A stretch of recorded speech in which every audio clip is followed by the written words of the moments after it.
Selamat malam. Keputusan pemerintah dan DPR tetap menggelar pilkada pada 9 Desember nanti masih menuai kontroversi. Pemerintah dinilai memaksakan pilkada di tengah tingginya kasus corona. Lalu aturan main seperti apa yang harus ditegakkan penyelenggara pemilu? Inilah Rosi, pilkada jangan bikin klaster baru.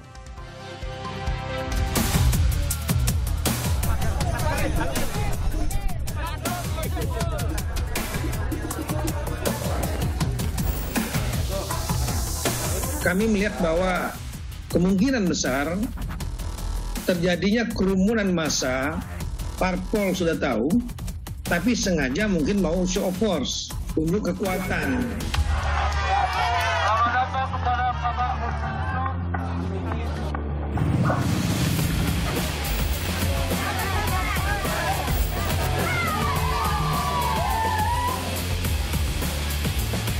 Penyelenggaraan pilkada tidak bisa menunggu pandemi berakhir, karena tidak satu negara tahu kapan pandemi COVID-19 akan berakhir.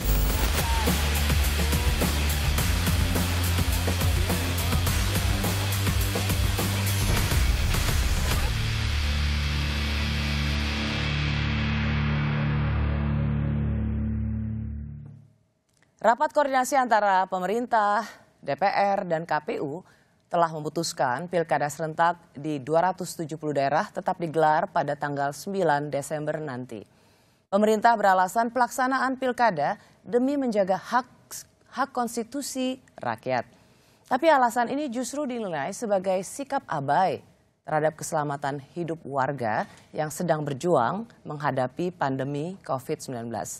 Mengapa pemerintah bersikeras menggelar pilkada serentak pada 9 Desember nanti? Saya mengundang Dirjen Otonomi Daerah, ia adalah Bapak Akmal Malik. Selamat malam Pak Akmal. Selamat malam Mbak Rosi, selamat malam semuanya. Terima kasih Pak Akmal untuk waktunya, saya sangat menghargainya, salam sehat selalu. Lalu ada Ketua Komisi 2 DPR, Bung Ahmad Doli Kurnia. Selamat malam Bung Doli. Selamat malam Mbak Rosi, selamat malam pemirsa, Assalamualaikum. Waalaikumsalam. Terdengar jelas ya suara saya. Lalu ada Profesor Joherman Syah Johan, pakar otonomi daerah. Selamat malam Prof. Halo, selamat malam Rosi, apa kabar? Baik, kita udah lama banget ya nggak ketemu ya. Betul, ya sehat ya. Sehat Prof. Lalu ada Bung Ferry Amsari, ia adalah Direktur Pusat Studi Konstitusi Universitas Andala. Selamat malam Bung. Malam Mbak Rosi.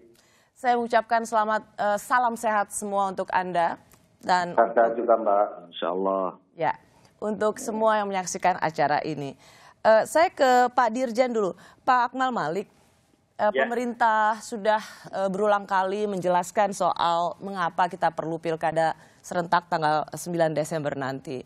Tapi saya ingin balik pertanyaannya dengan memang apa mudaratnya kalau pilkada ditunda? Begini Mbak Rosi, kita ingin menyampaikan dulu, menyamakan persepsi bahwasanya kita saat ini tengah berada dalam suasana dunia yang tengah mengalami krisis. Hampir seluruh dunia saat ini tengah menuju krisis yang multidimensi. Bukan persoalan krisis kesehatan saja, bukan krisis ekonomi saja, dan juga bukan krisis lainnya. Kita membutuhkan sebuah gerakan bersama untuk memerangi krisis ini. Nah, kami ingin mengatakan, sebagaimana komitmen kita bersama dengan teman-teman dari DPR RI, bahwa kita harus punya sebuah gerakan bersama. Gerakan dari tingkat pusat, tingkat provinsi, tingkat kabupaten kota, untuk memerangi krisis ini. Pak Dirjen, hubungannya sama pilkada serentak apa? Nah, yang bisa menggerakkan semua orang, yang bisa menggerakkan seluruh elemen masyarakat ini adalah satu adalah pilkada. Tapi dengan catatan, pilkada kita setting dengan pendekatan yang tepat.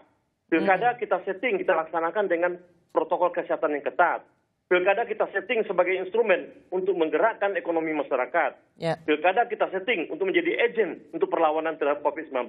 Nah, inilah urgensinya pilkada dalam perspektif kami bersama dengan DPR. Ya, jadi saya ingin menggarisbawahi kata kunci dari Pak Dirjen adalah menggerakkan kebersamaan, dan toolsnya atau kesempatan yang kita punya itu adalah di pilkada, gitu ya Pak ya? Asal, dengan catatan ya, dengan catatan. Asal ada disiplin protokol kesehatan dijalankan. Yes, right. Yes. Saya ke Bung Doli dulu. Bung Doli, semoga Bung Doli bisa dengar suaraku dengan jelas ya. Dengar. Bung, kan selama ini partai politik dianggap yang paling ngoyo supaya pilkada serentak itu tetap dijalankan 9 Desember nanti. Apa mudaratnya kalau emang ditunda? Enggak, saya kira ini agenda nasional, bukan hanya agenda partai politik saja ya. Jadi perlu saya jelaskan nih Mbak Rosi, bahwa pilkada serentak ini kan adalah komitmen kita ya, lahir dari konsensus kita dalam berpolitik dan berdemokrasi. Jadi sebetulnya pelaksanaan pilkada serentak ini kan jauh sudah dirancang sedemikian rupa, dan ini yang keempat kali. Dan pilkada serentak tahun 2020 ini juga dipersiapkan sudah 1 tahun lebih. Nah, cuman bedanya dengan pilkada serentak sebelumnya itu, kali ini kita berada di dalam suasana menghadapi COVID-19. Ya. Jadi sebetulnya kita melangsungkan agenda yang memang sudah kita siapkan sedemikian rupa. Nah, kalau memang ini kita tunda, ya, pertama ditundanya kita nggak bisa tahu menentukannya kapan, karena ini sangat terkait dengan kapan sebetulnya kita bisa mendefinisikan pandemi ini berakhir. Nah, makanya karena kita nggak bisa mendefinisikan, kita juga nggak bisa katakanlah mau nunda kapan, kan gitu loh. Nah, jadi, dan ini juga hanya bukan soal pilkada semata ya. Saya kira kan ini menyangkut soal aspek seluruh aspek kehidupan. Saya sering mengatakan pandemi ini kita nggak bisa lihat hanya satu perspektif soal kesehatan saja. Karena waktunya tidak tahu sampai kapan ini sudah, kalau kita tidak bisa mengendalikannya, ya ini bisa kemana-mana. Nah, pertanyaannya adalah kita mau dikendalikan atau kita mengendalikan situasi. Nah, oleh karena itu kalau kita ingin mengendalikan situasi, maka semua agenda harus jalan, tapi dengan catatan bahwa semua agenda kehidupan ini termasuk soal pilkada, harus menerapkan protokol kesehatan COVID-19. Ya, Pak Dirjen, Bung Doli, saya percaya kita semua punya niat yang baik. Hanya memang ada pesan yang diterima oleh publik bahwa pemerintah, DPR dalam hal ini abai terhadap suara rakyat, abai terhadap apa yang menjadi perhatian publik saat ini, di mana kita belum mampu menanggulangi pandemi. Saya ke Profesor Johermansyah Johan dulu. Pak Johan kan juga pernah menjabat sebagai Dirjen Otda. Sekarang Anda sudah tidak berada di Kementerian Dalam Negeri. Saya mau tanya dulu, apa pandangan Prof? Ya, saya kira begini, kita harus garis bawahi dulu bahwa pilkada itu kan pendalaman demokrasi. Nah, kita ingin kembangkan demokrasi tingkat lokal. Lalu demokrasi lokal itu bisa membuat baiknya otonomi daerah, ya. Pemerintahan daerah bisa efektif. Nah, rakyat memilih pemimpinnya sendiri. Nah, lalu kalau mau memilih pemimpin sendiri, tentu rakyat itu harus dalam keadaan yang tenang, yang nyaman, yang aman, ya, yang gembira ria. Bukan di tengah wabah. Nah, kalau di tengah wabah, tentu ini bukan pesta demokrasi. Nah, juga kemungkinan terjadi berbagai macam praktek-praktek fraud atau kecurangan dalam pilkada bisa muncul. Karena ini keadaan yang rawan ya, di zaman wabah ini kalau digelar rawan juga itu manipulasi oleh para petahana. Kalau Prof Johan, sorry maaf saya potong ya. Prof Johan itu lebih concern pada fraud atau money politics itu dalam situasi normal juga kita tahu ada. Tapi Prof Johan lebih concern pada soal keselamatan rakyat di tengah pandemi atau apa? Itu dia tadi pemilih kan. Pemilih itu kan rakyat, dia harus tenang, nyaman, aman. Kalau misalnya dalam keadaan COVID-19, rakyat kan takut-takut pergi ke TPS, ya. Nah, yang usia lanjut seperti saya ya, tentu ngeri juga kan. Nah, misalnya seperti itu. Ya. Prof, maaf Prof, kalau misalnya argumentasinya bisa dijalankan asal dengan disiplin protokol kesehatan, mengapa itu tidak bisa kita pegang? Nah, itu bagus sekali kalau memang kita bisa konsekuen, kalau kita bisa pegang itu komitmen. Tapi kan dalam prakteknya kita lihat beberapa kali sampai kemarin juga pada tahap kampanye yang saya amati terjadi pelanggaran-pelanggaran terus. Ya, belum lagi nanti ketika dilakukannya pemungutan suara, artinya yang melibatkan orang banyak itu. Dalam sisi ini, Prof. Johan juga menyaksikan bahwa dalam diri kita masing-masing, terutama untuk masyarakat Indonesia yang berada di daerah yang akan mengikuti pilkada, kita menyaksikan disiplin kita sendiri masyarakat, disiplin pada protokol kesehatan. Masyarakatnya, aktor politiknya, ya teman-teman dari partai politik sendiri, ya kemudian tentu saja tim sukses, ya. Nah, jadi ada banyak faktor yang saya kira disiplin kita tahu Mbak Rosi ya, kita lemah dalam soal kedisiplinan. Disiplin. Masyarakat kita masih rendah, belum lagi nanti pengawasannya juga susah, penegakan sanksi juga susah, kita juga masih lemah dalam soal itu. Ya. Prof. Johan, aku beralih sebentar ya. Saya ke Bung Ferry. Saya tahu semua teman-teman aktivis menyuarakan dengan sangat keras untuk menunda. Apakah Bung Ferry juga pada tahap bahwa ini harus ditunda, jangan sampai terjadi di 9 Desember nanti? Harus ditunda karena memang kita memiliki catatan-catatan penting, Mbak Rosi. Catatan-catatan penting itu sebagaimana sudah disampaikan sebenarnya oleh Bang Doli dan Pak Akmal tadi, bahwa mestinya kalau mau laksanakan ada standar protokol kesehatan yang jelas. Faktanya kita tidak menemukan itu. Satu, misalnya masih banyak penyelenggara yang terdampak COVID-19 tidak menyelenggarakan protokol, beberapa di antara mereka malah berkeliling, dan bahkan yang terdampak COVID-19 ini tidak hanya teman-teman penyelenggara pemilu di tingkat lokal, tetapi juga tingkat nasional.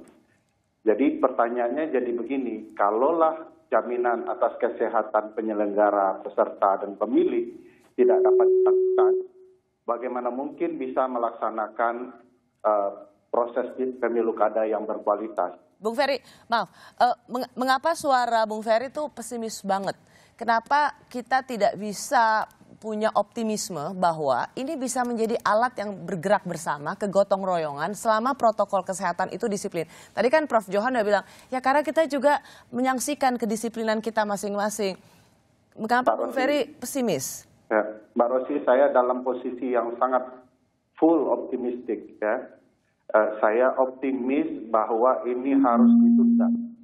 Kenapa? Karena kondisi-kondisi yang kita bisa lihat, kalau akan menyelenggarakan pemilu, satu, bukan berarti kita tidak bisa seperti Korea Selatan. Tetapi kita harus melihat apa yang telah dilakukan Korea Selatan menuju proses pemilu itu dalam menghadapi pandemik COVID-19. Mereka begitu matang mempersiapkan. Saya mengerti maksud Bung Ferry bahwa kalau kita ingin membandingkan dengan Korea Selatan, hal yang sama. Itu Korea Selatan sudah flatten curve, artinya sudah bisa dibilang membuat landai kurvanya. Ya, benar. Mereka kan juga melakukan permulaan dengan melakukan tes untuk memastikan penyebaran COVID sedari awal. Kita baru kemarin dan angkanya juga sangat tinggi ya sekarang, dan itu yang kemudian mengkhawatirkan kita bersama, apalagi peserta dan penyelenggara tidak berkomitmen dengan peraturan yang telah dibuat. Bang Doli misalnya pasti paham betul sebelum PKPU 13 sudah ada PKPU nomor 6 dan PKPU nomor 10 yang kurang lebih mengatakan bahwa untuk pendaftaran para calon tidak perlu datang. Yang datang adalah ketua dan sekretaris untuk menghindari berkumpulnya massa. Tapi apa yang terjadi? Seluruh calon di 270 daerah pemilihan hadir untuk mendaftarkan diri, lalu setelah itu, boom, sebagian besar di antara mereka terbukti kena COVID-19. Ya, itu menjadi pelajaran yang sangat besar karena ketika peraturan KPU itu dibuat tidak ada sosialisasi yang meluas sehingga tidak ada satupun yang tahu. Saya ingin satu jawaban yang singkat saja pada Pak Dirjen. Jadi 9 Desember ini pasti kita akan pilkada dan tidak mungkin ditunda lagi. Undang-undangnya sudah menetapkan seperti itu, walaupun ada norma yang juga membuat pembenaran, tetapi melihat persiapan dan segala langkah-langkah yang sudah terlakukan, kita optimis. Karena kita sudah menunda, Mbak Rosi. Kita sudah menunda apa yang Prof. Jo inginkan, apa yang Mas Ferry sampaikan, sudah kita tunda. Dari September, 23 September ke 9 Desember. Artinya kita sudah mengikuti menunda pilkada itu. Sekarang kita go. Dan kita yakin kita akan bisa laksanakan. Terakhir sebelum saya ingin jeda ke Bung Doli, mungkin nggak ada perpu yang kemudian menunda pilkada 9 Desember? Kita memonitor terus hari per hari. Jadi saya ingin tegaskan kita nggak pernah abai, Mbak Rosi, ya, soal keselamatan dan kesehatan masyarakat. Justru kita sangat memperhatikan itu, makanya setiap hari kita berkoordinasi terus. Bahkan tadi kalau disinggung 5-6, ya, tanggal 7-nya langsung Komisi 2 menggelar rapat kerja untuk melakukan koreksi terhadap semua tahapan yang berlangsung. Untuk apa? Ya, untuk keselamatan dan kesehatan masyarakat. Kalau pertanyaan saya soal 9 Desember mungkin ada perpu soal penundaan. Sampai saat ini kita belum membicarakan opsi tentang penundaan. Kami sampai saat ini sedang memonitor persiapan dan upaya-upaya untuk bisa menjalankan tahapan yang sudah disepakati sampai 9 Desember. Artinya 9 Desember adalah sebuah pilihan yang harus kita laksanakan bersama untuk pilkada serentak. Pertanyaannya adalah bagaimana kita semua bersiap supaya 9 Desember pilkada nanti jangan ada klaster baru. Saya kembali sesaat lagi.